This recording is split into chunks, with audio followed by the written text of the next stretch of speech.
Chiste, chiste aja. Oke, ada comida los tres.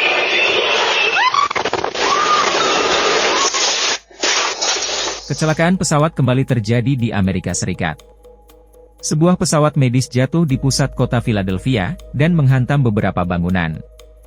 6 orang penumpang termasuk pilot dinyatakan meninggal, dan 1 orang korban yang tertimpa pesawat saat jatuh, juga dinyatakan meninggal dalam insiden tersebut. Pesawat naas tersebut lepas landas dari bandara pada pukul 18.06 waktu setempat.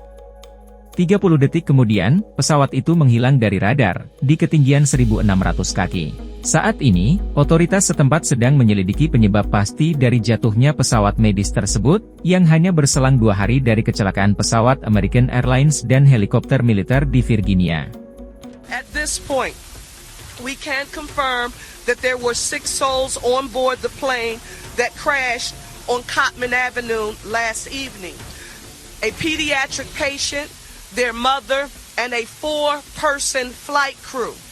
This was a medical transport plane that took off from our nearby Northeast Philadelphia airport.